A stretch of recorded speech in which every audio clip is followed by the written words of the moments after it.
बिस्मिल्लाहिर्रहमानिर्रहीम। आज की हमारी video sub divisional enforcement officer के पास्ट पेपर के हवाले से है। आपको पता है रिसेंटली एसडीओ का जीके का पेपर हुआ है, तो आज हम उस पेपर को डिस्कस करेंगे। बेसिकली हमने एक दो दिन इसलिए लिए कि हम जो है ना एक अच्छा वर्जन दे सकें आपको पेपर का।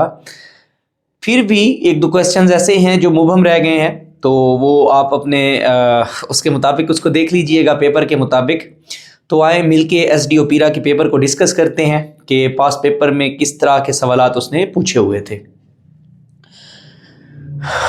जो हमारे पास पहला क्वेश्चन है वो है कि की for opening new slides in presentation, यानी कि प्रेजेंटेशन के अंदर पीपीटीज के अंदर जो की यूज़ होती है न्यू स्लाइड्स के लिए, तो वो यूज़ होती है Ctrl+M। आपके पेपर में ऑप्शन दिया गया था Ctrl+M का, तो that was the right answer. फिर उसने कहा कि ozone is present in which layer, तो इसका जो सही जवाब था वो लो स्ट्रेटोस्फीयर था। लोअर स्ट्रेटोस्फीयर में जो है ना ओजोन पाई जाती है। आपको पता है 90% ओजोन जो है वो स्ट्रेटोस्फीयर में मौजूद है, और वो कहता है 20 से लेकर 30 किलोमीटर तक मैक्सिमम ओजोन पाई जाती है। और ये 20 से 30 जो है ये हमारा लोअर स्ट्रेटोस्फीयर बनता है। स्ट्रेटोस्फीयर की अपर लिमिट 60 किलोमीटर है, 50 किलोमीटर है, तो इसका जो जवाब बनेगा वो लोअर स्ट्रेटोस्फीयर बनेगा। फिर कहते हैं सन्स एनर्जी कम्स फ्रॉम, तो इसका जो सही आंसर था that was nuclear fusion. No doubt fission भी आपके पेपर में दिया गया था। फिशन और फ्यूजन दोनों सूरज की सरफेस पे एनर्जी प्रोड्यूस करते हैं, लेकिन जो चीफ सोर्स है, जो मेजर सोर्स है, जहां से सबसे ज्यादा एनर्जी प्रोड्यूस हो रही है, वो हमारे पास है न्यूक्लियर फ्यूजन। फिशन से भी होती है, लेकिन जो इसका बेस्ट ऑप्शन था वो क्या था हमारे पास, फ्यूजन। ज्यादा एनर्जी वहां से आती है। उसके बाद है standardized Quranic text compiled under the caliph of Usman ibn Affan to resolve the disputes. हज़रत उस्मान ने कुरान की 8 कापियाँ तैयार करवाई थी, और उनको कहा जाता था मुसहाफ। जो पहला नुस्खा कुरान का तैयार हुआ है हज़रत अबू बकर के दौर में, कुरान का नाम रखा गया मुसहाफ। तो इन 8 कापियों को भी मुसहाफ उस्मान कहा जाएगा। तो सही ऑप्शन जो है वो मुसहाफ उस्मानी था। फिर एक इंग्लिश का एमसीक्यूज है next, he wanted to leave. वहां पर जो है ना हमने कंजक्शन लगाना था, और पेपर में यहाँ पर कॉमा भी लगा हुआ था। तो कोऑर्डिनेटिंग कंजक्शन, जिनको आप फैन बॉयज बोलते हो, तो उनसे पहले जो है ना क्या लगता है हमारे पास, बट आना था। कॉमे के बाद उनसे पहले कॉमा लगता है, फैन बॉय से पहले, फॉर एंड नॉर से पहले, और अगली जब हम क्लॉज लगाते हैं तो फिर फैन बॉयज में से कोई लफ्ज चूज करते हैं, तो that was B bet, but जो आपका क्या था, सही ऑप्शन था। फिर था there were a series of events that led to final defeat, तो ये आपका सही आंसर बनता था। There was a series of event था जिसकी वजह से जो है ना क्या हुई थी, फाइनल डिफीट हुई थी। तो सीरीज और फाइनल डिफीट दोनों लफ्ज दिए गए थे ऑप्शन में, तो आपका ये ऑप्शन जो है वो क्या होगा, सही होगा। नेक्स्ट क्वेश्चन है हम पर, nuclear war ended the threat of. Nuclear war ने जो टोटल कंडीशनल कन्वेंशनल वॉर्स होती थी उसकी थ्रेट को ख़त्म कर दिया है। तो इसका जो जवाब बनेगा वो आपके पास क्या बनेगा, टोटल वॉर। नेक्स्ट क्वेश्चन है पोस्ट कॉलोनियल स्टेट मीन्स। वहाँ पर ढेर सारे ऑप्शन दिए गए थे, जैसे a nation that is colony, a nation that has colony, a nation that was colony. तो पोस्ट का मतलब होता है बाद, कॉलोनियल का मतलब होता है जो कॉलोनी रही हो, और स्टेट का मतलब होता है रियासत। तो इसका जो सही आंसर था वो था कि a nation that was colony, जो किसी ज़माने में कॉलोनी रही हो उसको हम पोस्ट कॉलोनियल कहते हैं। पोस्ट का मतलब होता है बाद वाली। तो इस वजह से जो वाज का ऑप्शन था वो क्या था, ठीक था। Next question is your responsibility will have been realized by you then. ये बेसिकली सही जवाब लिखा गया है। वहां पर ढेर सारे जवाब दिए गए थे जिसमें आपने पैसे वॉइस बनाना था, तो विल हैव बीन लगेगा, फिर थर्ड फॉर्म लगेगी, फिर बाय लगेगा। यू दूसरी बार आप बाय को इस्तेमाल नहीं करते, बल्कि डायरेक्टली क्या लगा देंगे आप, देन लगा देंगे। No doubt by you by then भी ग्रामेटिकली जो है ना गलत नहीं है, लेकिन उसको अवॉइड किया जाता है 2 बार बाय को यूज़ करने से। वो एक पसंदीदा जुमला नहीं है, वरना ये दोनों ग्रामेटिकली गलत नहीं थे। तो जो बेस्ट ऑप्शन बनेगा बाय यू देन बनेगा। नेक्स्ट जो है वो कहता है after the battle of Hunain the Muslim established supremacy over the region of. वहाँ पर ऑप्शन दिए गए थे नॉर्थ, साउथ, ईस्ट। तो ग़ज़वा हुनैन जो है वो बेसिकली ताइफ के ख़िलाफ़ लड़ा गया। अगर मैं सऊदी अरब का मैप बनाऊँ पेनिनसुला का तो इस तरह से है, यहाँ पर है मक्का, 8 हिजरी के फ़ौरन बाद ग़ज़वा हुनैन हुआ, यहाँ पर करके है ताइफ। तो दैट मीन्स कि जो ग़ज़वा हुनैन हुआ तो ये साउथ की जानिब जो है ना बेसिकली क्या बढ़ाया गया, इस्लाम का इन्फ्लुएंस बना। इसके बाद ग़ज़वा हुनैन के बाद ताइफ ने 9 हिजरा में इस्लाम कबूल किया वफूद की शक्ल में, जिसको आमुल वफूद कहते हैं। तो इसका मतलब है इस्लाम जो है वो साउथ की तरफ फैल रहा था। लेकिन अगर इसके मैप को ट्रूली देखा जाए तो ये साउथ ईस्ट बनता है। तो मेरे इल्म के मुताबिक जो साउथ अरेबिया है वो जवाब क्या होना चाहिए, ठीक होना चाहिए, क्योंकि ताइफ मक्का से नीचे है, साउथ की जानिब है, यमन की जानिब है। तो इस्लाम का जो वो पोटेंशियल है वो साउथ की जानिब बढ़ा। फिर कहता है कि which of the following is example of freeware. वो पूछ रहा था कि ऐसी चीज़ें जिनको हम फ्रीली इस्तेमाल करते हैं। तो इसका जो है ना VLC प्लेयर जो है वो इसका सही आंसर था कि उसकी कोई कीमत नहीं भरते, हम उसे अपने लैपटॉप में फ्रीली क्या कर रहे होते हैं, हम यूज़ कर रहे होते हैं। जैसे एडोब रीडर है, VLC है, ये हमारे पास फ्री वेयर है। बाकी ओरेकल और दूसरी चीज़ें दी गई थी वो सारे के सारे पेड सॉफ्टवेयर्स होते हैं। फिर which option has correct preposition? If she had a chance to travel she would visit many cities, for example Paris। ये preposition नहीं है, वहाँ पर हमने क्या लगानी थी, पंक्चुएशन लगानी थी। और कुछ ऑप्शंस ऐसे थे जिसमें पेरिस का पी छोटा था, कुछ ऑप्शंस ऐसे थे जिसमें कॉमे का यूज़ गलत किया हुआ था। तो इसका जो सही आंसर है she would visit many cities, for example Paris जो है जिसमें पी बड़ा आ रहा था कैपिटल, वो आपका क्या रहेगा, सही आंसर रहेगा। नेक्स्ट जो है वो है हमारे पास which is a regular verb. तो इसका जो सही जवाब था वो क्रॉल था। इंग्लिश के अंदर 2 चीज़ें होती हैं, या तो रेगुलर वर्ब्स होते हैं या इर्रेगुलर वर्ब्स होते हैं। अब रेगुलर वर्ब्स का मतलब ये होता है कि ऐसे वर्ब्स जिनको ईडी लगाकर उनकी दूसरी फॉर्म्स बनाई जाए। जैसे मैं लिखूं क्रॉल, इसकी जो सेकंड फॉर्म बनेगी क्रॉल्ड, थर्ड फॉर्म भी बनेगी क्रॉल्ड। तो इस वजह से ये हमारे पास क्या था, रेगुलर वर्ब था।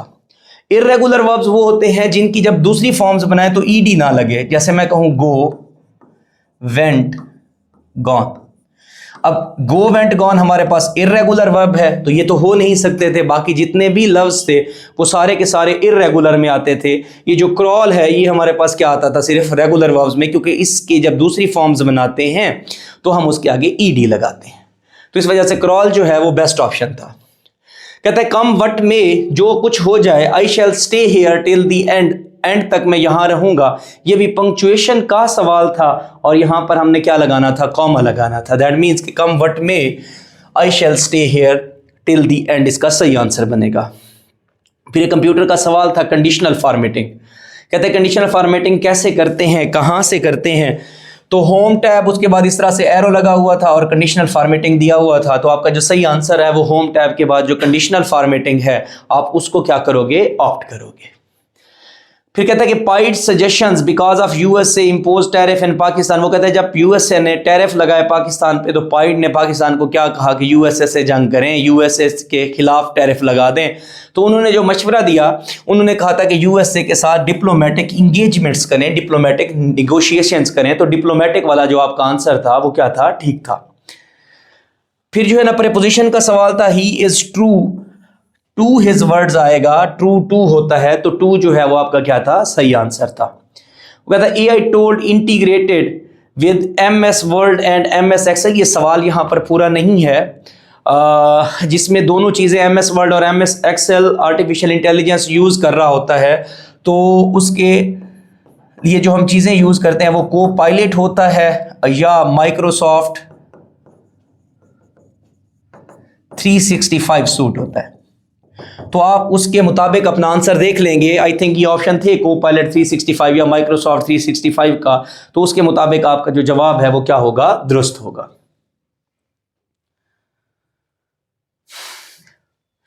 उसके बाद है हमारे पास नेक्स्ट क्वेश्चन। कहता है विच इज कंडक्टर या which conductor in its liquid forms, जो इलेक्ट्रिसिटी को कंडक्ट करता है हम उसे क्या कहते हैं लिक्विड फॉर्म में। तो इसका जो सही आंसर था that was basically electrolytes. Electrolytes वो होते हैं जो लिक्विड फॉर्म में बिजली को या इलेक्ट्रिसिटी को कंडक्ट कर रहे होते हैं। फिर कहता है कि which is present in RNA। ये क्वेश्चन इस तरह से नहीं था, ये बेसिकली सवाल ये पूछा गया which is present in all viruses, सारे के सारे वायरस के अंदर क्या चीजें मौजूद होती हैं। तो वैसे मेरे नॉलेज के मुताबिक तो राइबोज तो होता ही है, क्योंकि जो भी वायरस होगा चाहे वो RNA हो या DNA हो,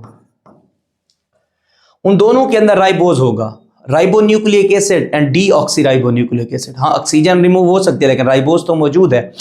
तो बेस्ट ऑप्शन ये है कि इसका जवाब राइबोज लगाया जाए कि सारे वायरसेस में राइबोज तो मौजूद होगा। लेकिन इसके साथ साथ गुआनिन दिया गया था, तो जो गुआनिन है वो भी तमाम वायरसेस में चाहे DNA हो या RNA हो दोनों में मौजूद होता है।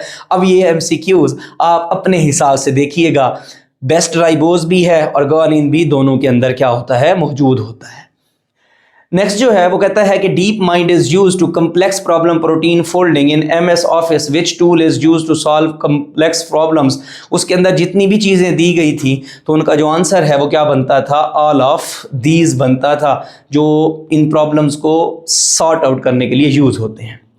फिर कहता है he said he will have finished his work at that time. इसको पैसिव वॉइस में चेंज करना था, बेसिकली ये डायरेक्ट एंड इनडायरेक्ट का सवाल था। He said that his work will have been finished by then, ये आंसर नहीं था, ये गलत दिया गया यहाँ पर सिर्फ जो है ना ही विल या I will have finished my work था, तो उसको हिज या हिम के अंदर क्या करना था, कन्वर्ट करना था। जो हिम वाला ऑप्शन था ना वो बेसिकली आपका क्या था, सही जवाब था। तो आप उसके अकॉर्डिंग देख लीजिएगा, जहां पर उसने उसको हिम में, मी को हिम में कन्वर्ट किया था, वो आपका क्या होगा, सही आंसर होगा। कहते हैं smart way to send and receive emails, उसमें इंटरनेट, इंट्रानेट और एक्स्ट्रानेट तीनों दिए गए थे, तो इसका भी जवाब जो है ना ऑल ऑफ दीज बनता था। इस पेपर की मजे की बात ये थी कि जिसमें ऑल ऑफ दीज आ रहे थे, मोस्टली जो जवाब थे वो ऑल ऑफ दीज वाले थे। फिर नेक्स्ट जो है वो कहता है खाली जगह is used for emails and content writing in email के लिए भी। तो ये जो चैट GPT है, चाहे मेल्स हो चाहे जितना भी डाटा हो, रिपोर्ट राइटिंग हो, रिपोर्ट राइटिंग का लफ्ज़ भी यूज़ हुआ था, तो उसमें सब के अंदर जो है ना ईमेल्स और कंटेंट राइटिंग के लिए हमारे पास चैट GPT यूज़ होता है और चैट GPT इसका सही आंसर था। कहते हैं which of the following is used by Meta AI to improve the business. वहाँ पर यह था कि वो आपके बिजनेस की कंटेंट राइटिंग करता है, मशहूरियाँ करता है, एडवर्टाइजमेंट्स करता है, तो उसमें भी जो जवाब है वो ऑल ऑफ दीज बनेगा। मैंने अभी बात की थी कि ऑल ऑफ दीज वाले जितने भी क्वेश्चंस थे सबका जवाब ऑल ऑफ दीज बन रहा था। उसके बाद चलते हैं next, which of the following is not name of a women genre gymnastic. अच्छा, क्लैरिसा शील्ड, मैं इस बात के हक में नहीं हूँ, मोस्टली जो पेपर्स डिस्ट्रीब्यूट हुए हैं या मतलब के MCQs शेयर हुए हैं उसमें ये जवाब लगाया गया है। ये औरत भी एथलीट है बेसिकली, तो दूसरे नाम ना मेरे माइंड में है ना ही मुझे कहीं से मिल सके। एनी हाउ मैंने MCQs लिख दिया, लेकिन ये जो है ना मुंबई में ज़रूरी नहीं क्लैरिसा शील्ड ही इसका जो है ना सही आंसर हो। ये ऑलरेडी जो है ना एथलीट है, अमेरिका से आई थिंक सो, तो ये इसका सही जवाब नहीं है। आप इस पर सर्च कीजिएगा और इस वीडियो में कमेंट कर दीजिएगा। Thank you. उसके बाद विच of the following is not the direct result of climate change. बाकी सारी चीज़ें क्लाइमेट चेंज से हो रही थी, ब्रेन ड्रेन जो है ना डायरेक्ट रिजल्ट नहीं है क्लाइमेट चेंज का, तो ब्रेन ड्रेन जो है वो आपका सही आंसर था। फिर नीलम झेलम हाइड्रो प्रोजेक्ट बड़ा रिपीटेड क्वेश्चन है, तो मुजफ्फराबाद इसका जवाब बनना था। फिर इमला की गलती थी उर्दू के अंदर, तो सारे अर्ज जो है ना आइन से दिए गए थे। जो अलिफ से अर्ज है इसका मतलब होता है ज़मीन, अर्ज पाक, तो अर्ज के लिए ये वाला अलिफ वाला जो अर्ज है वो आपका आंसर क्या था, ठीक था। फिर कहते हैं सनत जिसमें शायर एक जो मैनी लफ्ज़ इस्तेमाल करते हैं, बेसिकली उसने सनत अयाम का पूछा था वो क्या होती है, और उसका जवाब ये दिया गया था कि जब कोई शायर, जब कोई लिखने वाला जो मैनी अल्फाज इस्तेमाल करे तो वो सनत अयाम कहलाती है। फिर दिल ना लगना, सॉरी दाल ना गलना, ये क्या है, ये बेसिकली आपने जो सही ऑप्शन है बहुत आसान था, ये मुहावरा है। फिर फजर की नमाज का वक्त कब शुरू होता है, तो उसमें यह था कि सुबह सादिक के बाद, सुबह सादिक के तलू होने के बाद, इस तरह से ऑप्शन दिया गया था। तो सुबह सादिक के बाद नमाज का वक्त शुरू हो जाता है। वहाँ पर दो तरह की चीज़ें थी, सुबह सादिक और सुबह काज़िब। सुबह सादिक से पहले होती है सुबह काज़िब, पहले होती है सुबह काज़िब, फिर सुबह सादिक, फिर होता है तलुए आफ्ताब। मैंने तरतीब में बता दिया। जो सुबह काज़िब होती है वो अजान से पहले का वक्त है, मतलब कि जब हमारे मौलाना साहिबान अजान देते हैं उससे पहले जो वक्त होता है वो सुबह काज़िब का है। सुबह काज़िब के बारे में ये कहा जाता है कि उसमें सहरी कर सकते हैं आप रोज़े के लिए, नमाज नहीं पढ़ सकते। जो ही सुबह सादिक स्टार्ट होगी, दैट मीन अजान आ जाएगी, तो उस सुबह सादिक के शुरू होने के बाद आप नमाज पढ़ सकते हो। फिर सहरी बंद हो जाएगी, फिर जब तलुए आफ्ताब होगा तो नमाज का टाइम भी ख़त्म हो जाएगा। तो आपका जो सही आंसर था वो सुबह सादिक के तलू होने के बाद जो है ना नमाज का टाइम क्या हो जाता है, शुरू हो जाता है। तलुए आफ्ताब का ऑप्शन जो था ये गलत था, ये नहीं हो सकता। सुबह सादिक के तलू होने के बाद कहा गया था। सुबह सादिक वो हल्की सी लाइट है जहाँ से सूरज निकलना होता है तो आहिस्ता आहिस्ता जो है ना रोशनी फैलना शुरू होती है, इस चीज़ को हम सुबह सादिक कहते हैं। नेक्स्ट चलते हैं जी। हीरे की कनी खाना, तो ये भी मुहावरा है, इसका मतलब होता है खुदकशी करना। आसान बात, आपने नॉर्मली सुना होगा किसी से कि हीरा खाने से बंदा मर जाता है, तो वहीं से आप ले लें कि हीरे की कनी खा लेना, दैट मीन्स के खुदकशी कर लेना। तो आपका जो ऑप्शन है वो खुदकशी करना जो है वो क्या है, ठीक है। वो निशान जिसमें किसी जुमले के मुकम्मल इख्तिताम पर लगाई जाती है फुल स्टॉप। फुल स्टॉप की उर्दू होती है ख़त्मा। हम नॉर्मली अपनी पंक्चुएशन में बच्चों को पढ़ा रहे होते हैं कि फुल स्टॉप को ख़त्मा कहते हैं, कॉलन को राब्ता कहते हैं, तो वहाँ पर भी इसी तरह के जवाब दिए गए थे। तो उसका सही ऑप्शन जो है वो क्या था, ख़त्मा था। हाय होज़, वो आपके पास सिंपल ये वाली है थी, मोस्टली बच्चों ये लगा के आए, ये जो जवाब है ये क्या है, गलत है। वो कहते हैं उर्दू में वो कलमे जिनके मैनी दूसरे अल्फाज की ज़रूरत होती है। असल में वो उसने पूछा हुआ ये था, उर्दू में कलमे की इकसाम में से कौन सी किस्म है जो अकेले अपना मतलब नहीं समझा सकती, उसको दूसरे अल्फाज की ज़रूरत पड़ती है।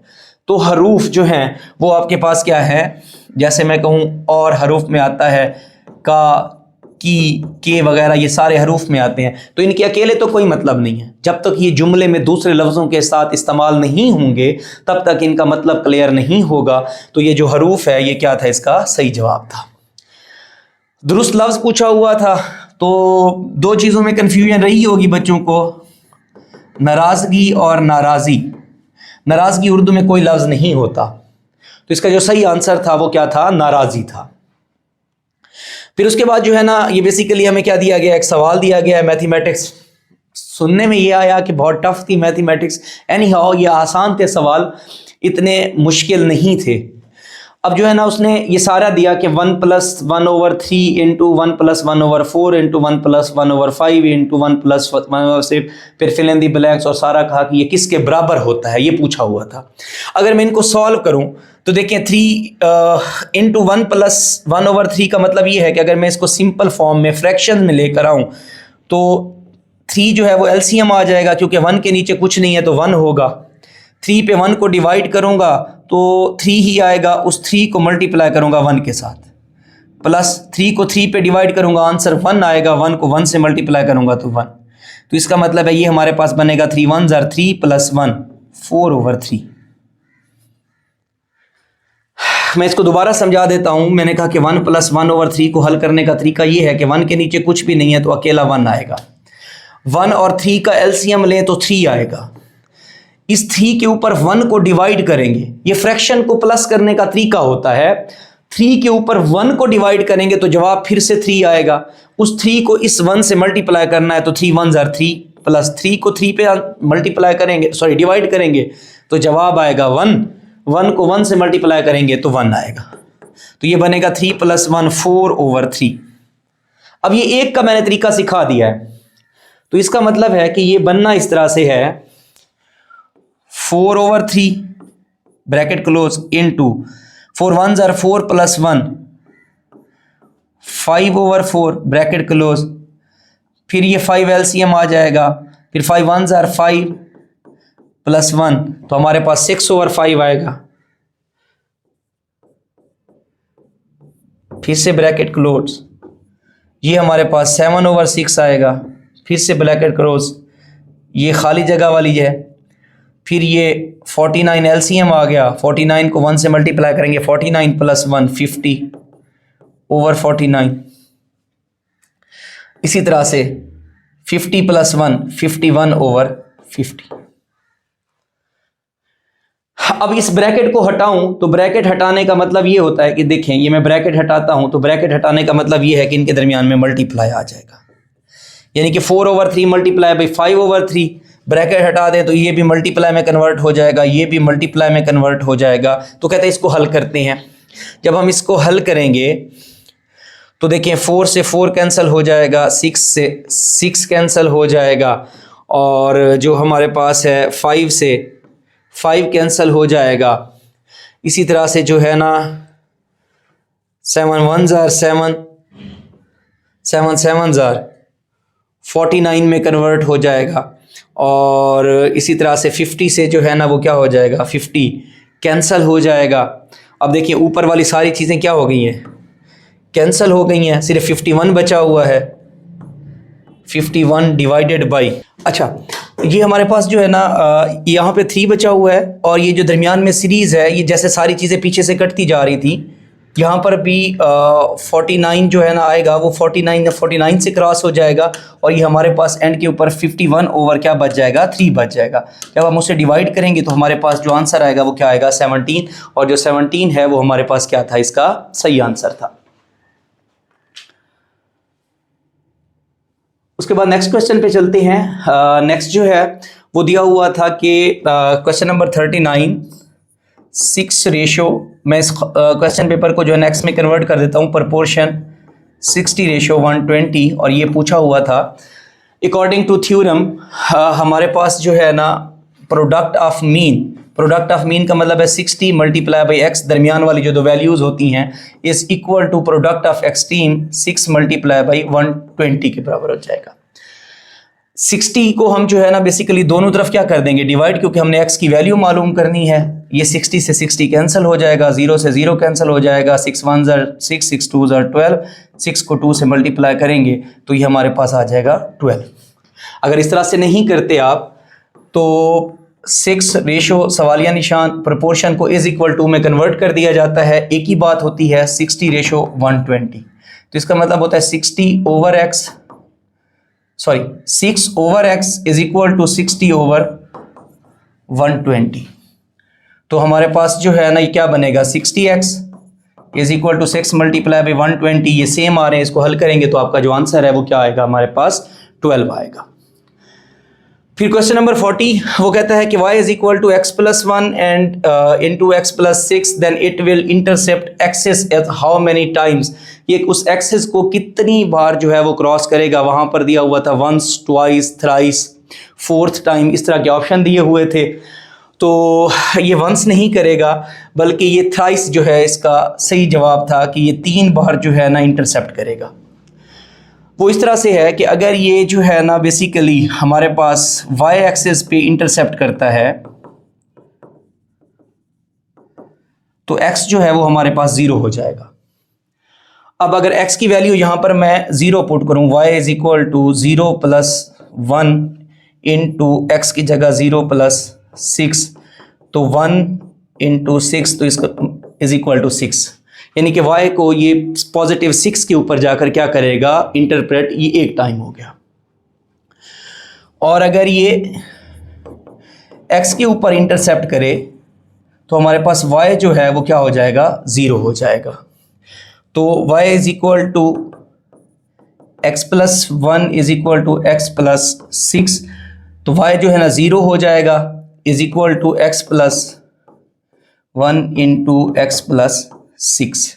अगर ये 0 है, मैं इसको इरेज करने लगा हूँ यहाँ से, मैं इसको यहाँ करता हूँ, 0 is equal to x + 1 into x + 6, x + 1 is equal to 0, x + 6 is equal to 0। तो पहले का आएगा x इज इक्वल टू -1 और दूसरे का आएगा x इज इक्वल टू -6। तो ये 3, यानी कि x को ये -1 के ऊपर भी इंटरसेप्ट करेगा, x को -6 पे भी इंटरसेप्ट करेगा, और y को जो है ना +6 के ऊपर क्या कर रहा होगा, ये इंटरसेप्ट कर रहा होगा। तो इसका जो आंसर था वो आपके पास क्या था, थ्राइस था। नेक्स्ट जो क्वेश्चन है हमारे पास वो है 2 into log into x + 1 + 3 log into x² + 3 minus log into x plus 1 square. और ये जो आपका आंसर दिया गया आगे, ये वाला आंसर जो है ना वो ठीक था। अकॉर्डिंग टू द लॉ, जो वैल्यू लॉग के साथ मल्टीप्लाई हो रही होती है, हम लॉग इंटू एक्स प्लस 1 इसको उसका क्या कर देंगे, स्क्वायर कर देंगे, प्लस ये जो 3 मल्टीप्लाई हो रहा है ये हो जाएगा हमारे पास log into x square plus 3, उसकी रेस पार कर देंगे 3 minus log into x plus 1 square. अब देखिए log into x plus 1 square plus का है, ये माइनस का, ये आपस में कैंसिल हो जाएंगे, बहुत आसान था।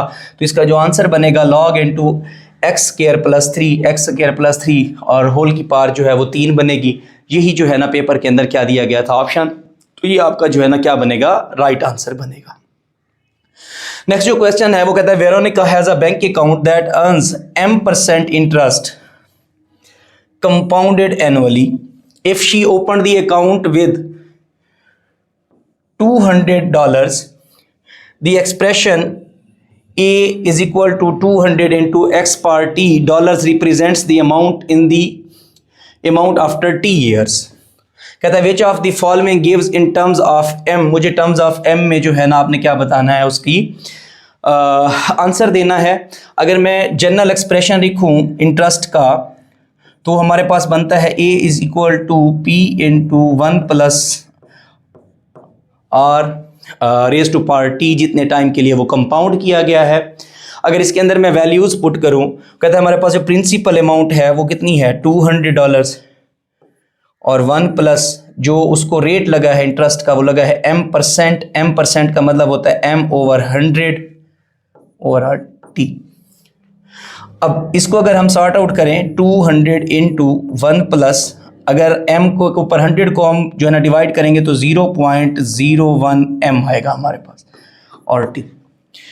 और अगर उसके जनरल एक्सप्रेशन की बात करें कि a is equal to 200 into x per t, उसने हमसे ये सवाल के अंदर एक्स पार टी के बारे में पूछा होगा, इसमें m का एक्सप्रेशन क्या बनेगा। तो देखिए इसके अंदर जो m का एक्सप्रेशन है वो हमारे पास 1 प्लस 0.01 m बन रहा है। और यही जो है ना आपके किसमें पेपर के अंदर आंसर दिया गया था, जो आपका राइट आंसर बनेगा वो 1 प्लस 0.01 m बनेगा। उसके बाद चलते हैं नेक्स्ट क्वेश्चन पे। नेक्स्ट क्वेश्चन जो है वो है parallelogram has sides 15 centimetre and 10 centimetre, find the perimeter.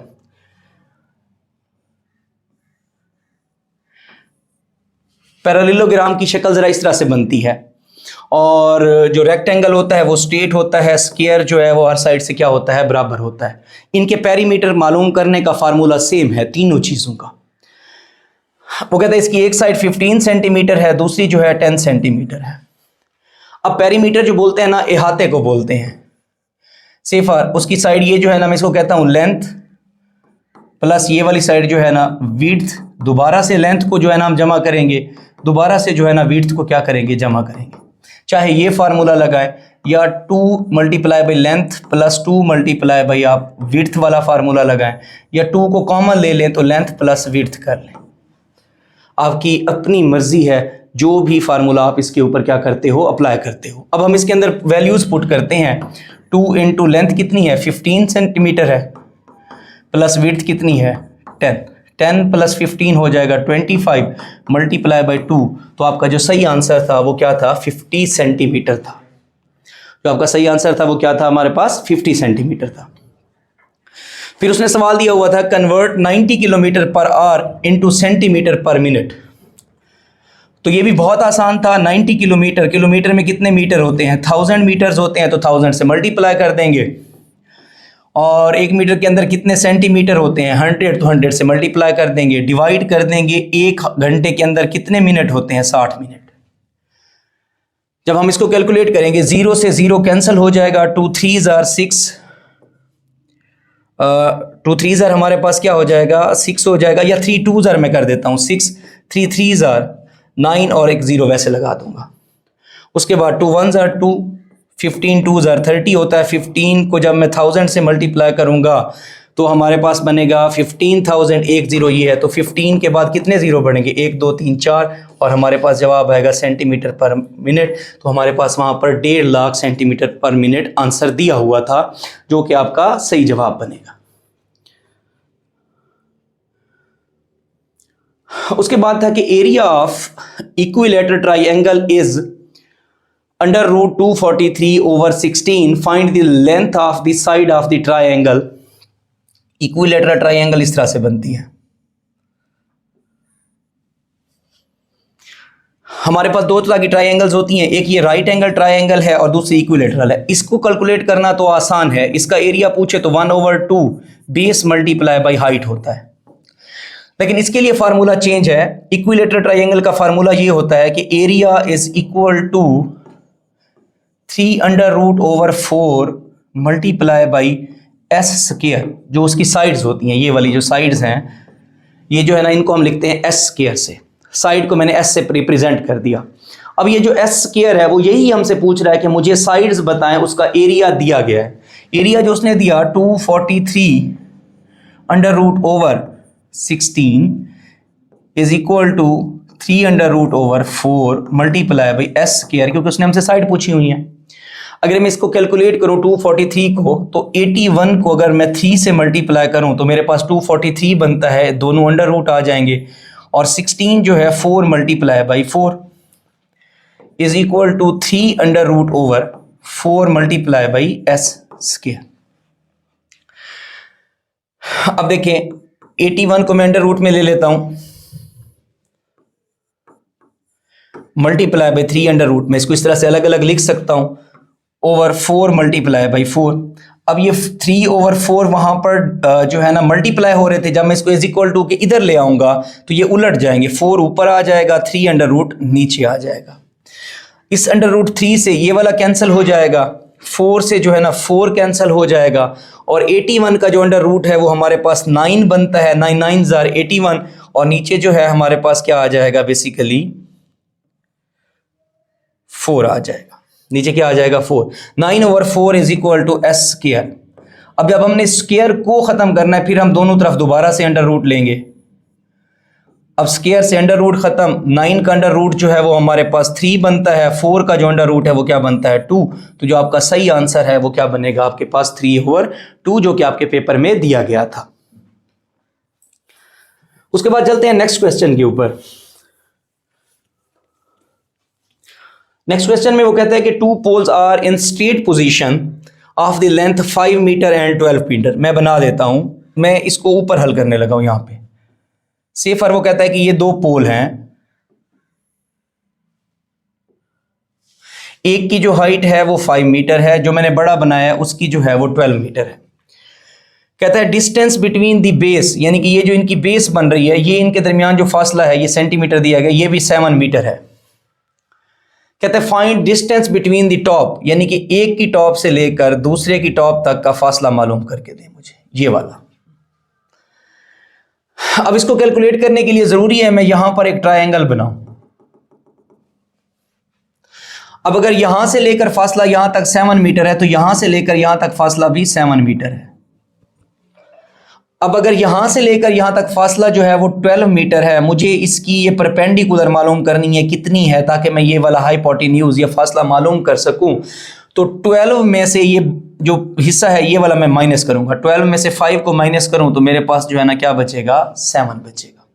मेरे पास क्या बचेगा, 7, क्योंकि ये टोटल 12 था, ये वाला हिस्सा मैंने निकालना है, इसमें से ये 5 मीटर था, 12 - 5 जो है वो मेरे पास कितना बचेगा, 7 मीटर। अब इसमें मैं मसला फिसागोरस पाइथागोरियन थ्योरम लगाऊंगा। वो कहता है कि जब आपने हाइपोटेन्यूज विदर का मुरब्बा इज इक्वल टू बेस कायदा का मुरब्बा प्लस परपेंडिकुलर अमूद का मुरब्बा।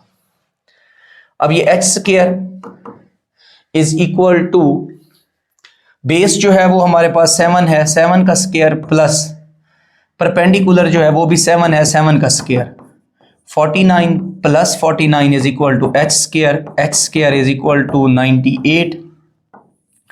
अगर दोनों को स्क्वायर खत्म करना है तो हम दोनों तरफ अंडर रूट लेंगे, तो 98 का अंडर रूट तकरीबन 9.9 के बराबर बनता है। 100 पे तो जो है ना 10 हो जाएगा, तो 9.98। तो पेपर के अकॉर्डिंग आप अपना जवाब देख लीजिएगा। यहाँ पर जो आंसर दिया गया 13 मीटर, ये गलत है। तो पेपर के अकॉर्डिंग मैंने आपको सवाल हल करके दिखा दिया है कि पोल से पोल का फासला जो है ना हाइपोटेन्यूज बनता है। तो हम क्या करेंगे, बेस 7 मीटर और उसमें से जो परपेंडिकुलर है 12 में से 5 को माइनस करेंगे, वो भी 7 मीटर, उसके मुताबिक कैलकुलेट करेंगे।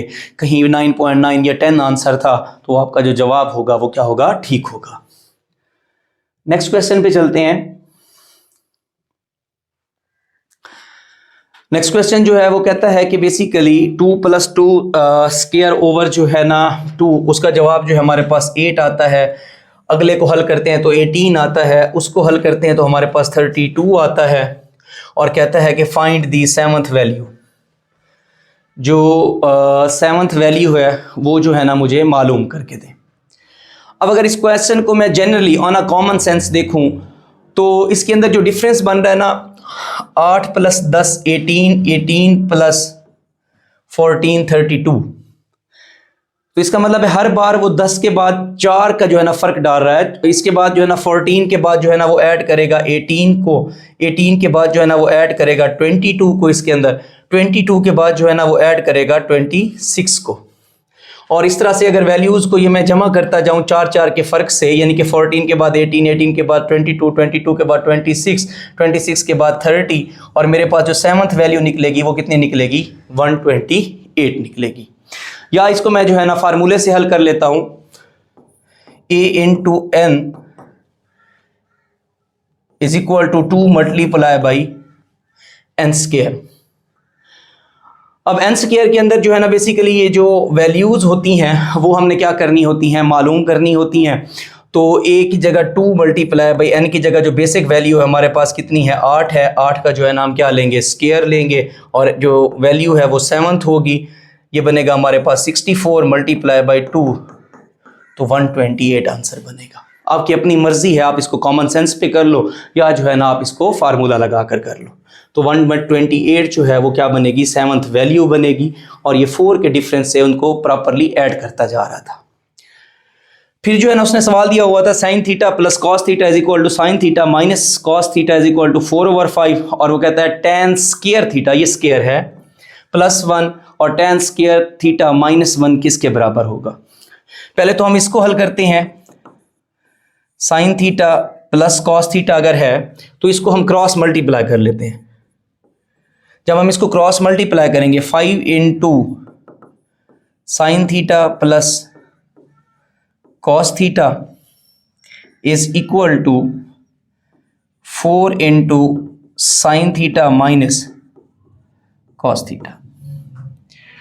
5 sin theta + 5 cos theta = 4 sin theta -4 cos theta. अब sin थीटा को इधर ले आते हैं। 5 sin थीटा -4 sin थीटा = किस तरफ आएगा, तो माइनस हो जाएगा।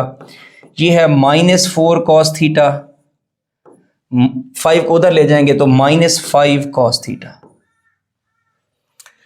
अब 5 में से 4 को माइनस करेंगे तो 1 बचेगा। इसका मतलब है हमारे पास सिर्फ sin थीटा बचेगा, = माइनस माइनस चीज़ें प्लस होंगी, अलामत माइनस की रहेगी, -9 cos थीटा। अब cos थीटा जो है वो 9 के साथ मल्टीप्लाई हो रहा है, तो मैं इसको इधर ले आता हूँ। sin थीटा उधर मल्टीप्लाई हो रहा है, इधर आकर डिवाइड हो जाएगा। sin theta over cos theta = -9। हमें पता है कि sin theta over cos theta जो है वो tan थीटा के बराबर होता है। किसके बराबर होता है, tan थीटा के। तो इसका मतलब है कि sin theta over cos theta का मतलब है tan थीटा = -9। कुछ भी नहीं करेंगे, यहाँ पर इस वैल्यू में पुट करेंगे sin square tan square theta का मतलब है -9 का हम क्या लेंगे, स्क्वायर, प्लस क्या हो जाएगा 1, और नीचे जो tan स्क्वायर थीटा है -9 का क्या लेंगे, स्क्वायर, -1 हो जाएगा। तो ये हमारे पास बनेगा 9 9s are 81 +1, 9 9s are 81 -1। तो ये हमारे पास बनेगा 82 ओवर 82 ओवर हमारे पास क्या बनेगा 80, इसको दोनों को 2 पे डिवाइड करेंगे तो 41 ओवर हमारे पास क्या आएगा 40। तो पेपर के अंदर ये जवाब दिया गया था कि 41 ओवर 40 जो है वो आपका क्या होगा, राइट आंसर होगा।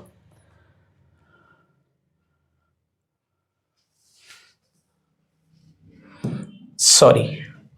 उसके बाद चलते हैं नेक्स्ट स्लाइड के ऊपर।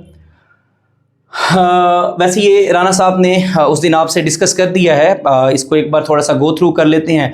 अगर कहीं पर कोई छोटी मोटी मिस्टेक हो जाती है, ह्यूमनली पॉसिबल है, तो उसको भी देख लेंगे।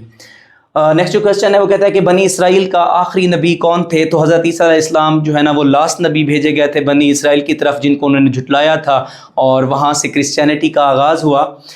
फिर कहता है कि अयाम मादूदात कौन से अयाम को कहा जाता है? तो ये अयाम तशरीक नहीं है, बल्कि अयाम मादूदात का मतलब होता है लिमिटेड डेज़, गिनती के दिन। ये कुरान एक वर्स से लफ्ज़ लिया गया था और इससे मतलब ये होता है कि रोज़े के दिन। तो जिन लोगों ने रोज़े के दिनों का ऑप्शन लगाया है वो जो जवाब होगा वो क्या होगा, ठीक होगा।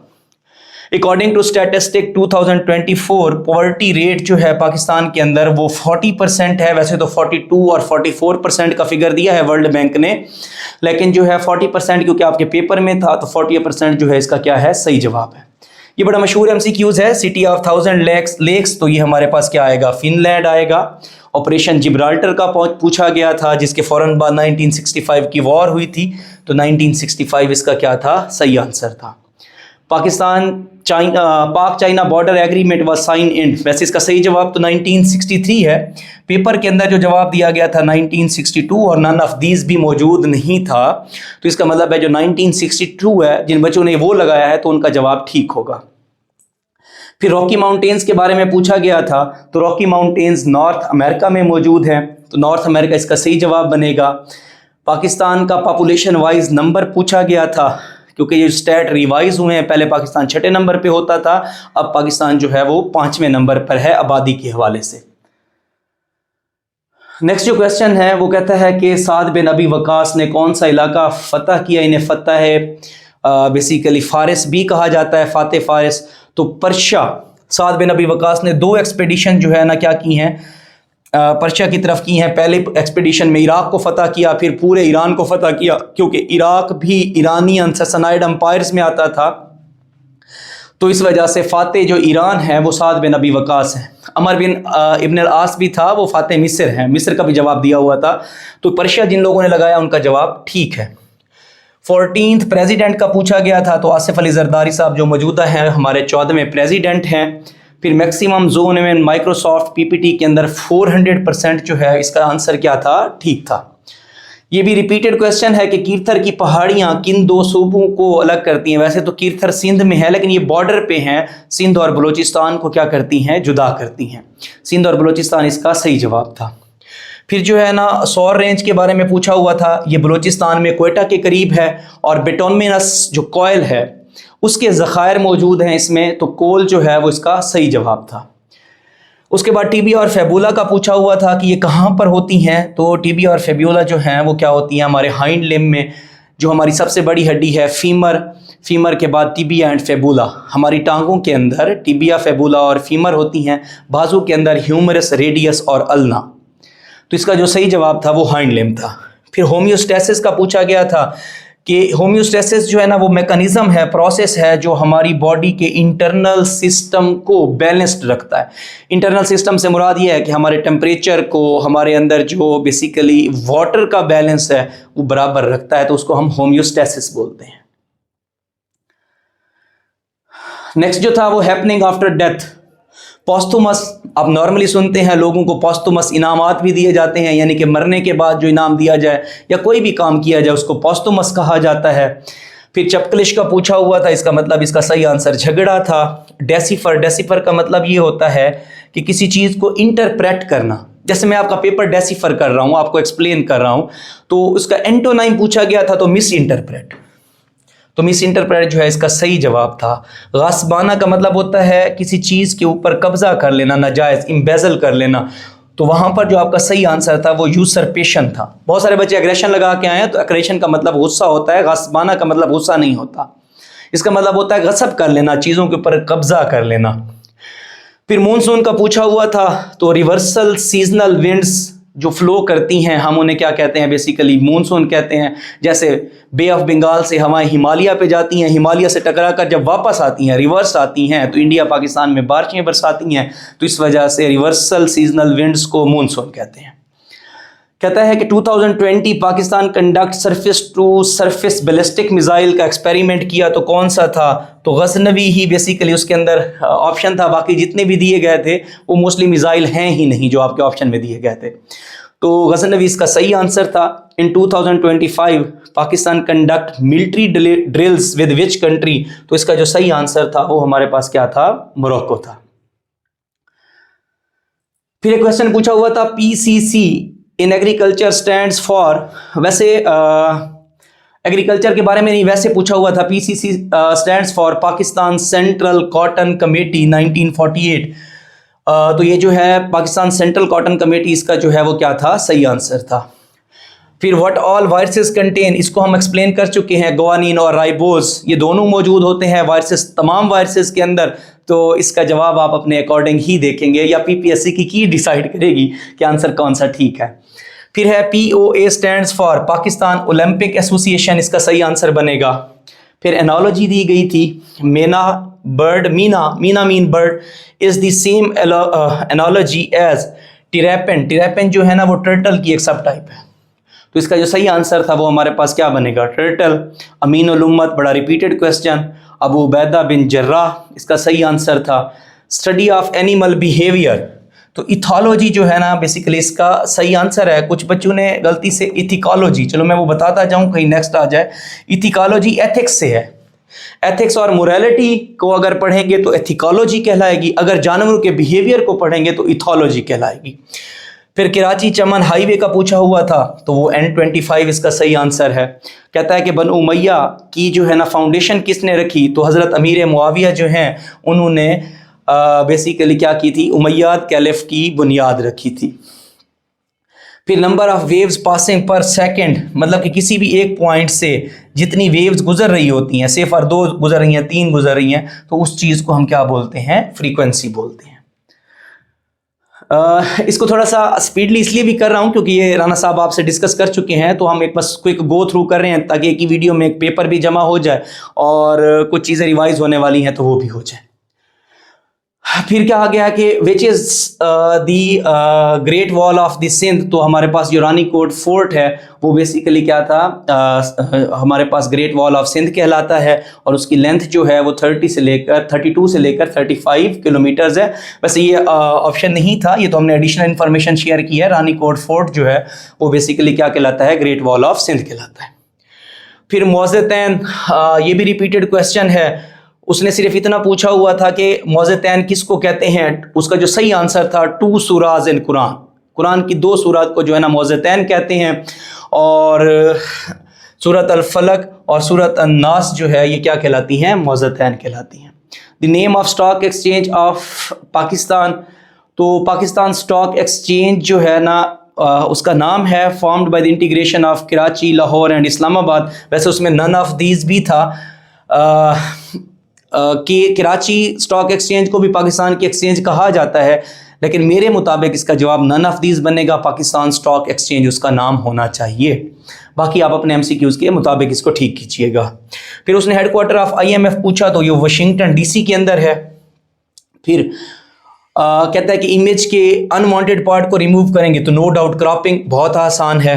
On a thin ice idiom पूछा गया था और इन अ रिस्की कंडीशन सिचुएशन ये भी ऑप्शन में दिया हुआ था, तो आपका जो सही आंसर बनेगा वो रिस्की कंडीशन बनेगा। उसके बाद जो है ना वो कहता है बेयर अवे, बेयर अवे का मतलब होता है विन करना, जीत जाना। To win, carry the day, achieve victory, तो वहां पर था टू विन द प्राइज, तो विन द प्राइज जो है वो आपका क्या बनेगा, सही आंसर बनेगा। कहता है stand by agreement at IMF aimed at reforms in economic stability करती है जी IMF, आसान था।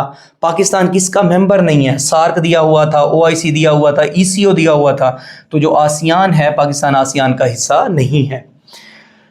सार्क का हेडक्वार्टर की बजाय सेक्रेटरीट का पूछा गया था, तो सेक्रेटरीट जो है वो किसमें है, काठमांडू नेपाल के अंदर है, तो काठमांडू जिन्होंने लगाया उनका सही आंसर काठमांडू था। कहता है which plates are located in the south west of Pakistan, वैसे पाकिस्तान अरेबियन प्लेट्स और इंडियन प्लेट्स आपस में जुड़ रही हैं, लेकिन अकॉर्डिंग टू माई नॉलेज इसका जो सही आंसर बनना चाहिए वो अफ्रीकन प्लेट जो है वो जुड़ रही है इंडो ऑस्ट्रेलियन प्लेट के साथ। तो ये ऑप्शन मौजूद था मेरे ख्याल में आपके पेपर में। जो अफ्रीकन प्लेट है वो Indo African plate Indo Australian plate से मिल रही है, तो इसका सही ऑप्शन वो होना चाहिए according to tectonic plate theory. फिर जो है Gwadar is in the direction of Arabian Sea, जो है वो बेसिकली गवादर किस सी को लग रहा है, तो अरेबियन सी इसका सही आंसर था कि उसने इंडियन ओशन लगाया हुआ है, ओशन उसने पूछा नहीं था, सवाल में सी मेंशन था। फिर वन चाइना पॉलिसी प्रिंसिपल ये है कि there is only one China और ताइवान उसका इंटीग्रल पार्ट है। ये जो ऑप्शन दिया गया था ये ठीक था कि ताइवान, उन्होंने अपने कॉन्स्टिट्यूशन में लिखा हुआ है कि ताइवान जो है वो हमारा ही हिस्सा है, बाई हुक और बाई क्रुक। फिर tab use to insert footnote in the MS word जो है वो रेफरेंस टैब यूज होती है। इसी तरह से use to locate a device over network के लिए हम IP एड्रेस को यूज करते हैं, तो IP एड्रेस भी आपके ऑप्शंस में मौजूद था। फिर रोम जो है वो क्या है, बेसिकली रोम जो है वो हार्डवेयर है हमारे पास, जो कि फर्मवेयर को अपने अंदर स्टोर करती है। ये तीनों ऑप्शन दिए गए थे, जो इसका सही आंसर था वो ये था कि रोम इज अ हार्डवेयर। एक छोटी सी चिप होती है, चिप जो है वो हार्डवेयर में आती है। फिर हदीस एट्रीब्यूटेड टुवर्ड्स नबी अकरम सल्लल्लाहु अलैहि वसल्लम, तो हदीस मरफू जिसका सिलसिला नबी सल्लल्लाहु अलैहि वसल्लम से जुड़ा हुआ हो उसको हम हदीस मरफू बोलते हैं। इन दी URL ऑर्गेनाइजेशन की एक्सटेंशन दी हुई थी, तो ये ऑर्गेनाइजेशन इसका सही आंसर बनेगा। कहता है कंडीशनल फॉर्मेटिंग, हम इसको पहले डिस्कस कर चुके हैं। Malakhra is played in which province, तो इसका जो सही जवाब था वो क्या था, हमारे पास सिंध था। ये तो जी SDO का पेपर था जो मैंने आपसे डिस्कस किया, होपफुली आपके लिए बेनिफिशियल रहा होगा। बाकी ह्यूमनली एरर्स जो है ना वो क्या होती हैं, पॉसिबल होती हैं, उनके लिए वेरी सॉरी। बाकी आप जो मुबहम सवाल आते हैं उनको अपने अकॉर्डिंग टू पेपर देखिएगा। मुझे अपनी दुआओं में याद रखिएगा। फ़ी अमानिल्लाह, अल्लाह हाफ़िज़।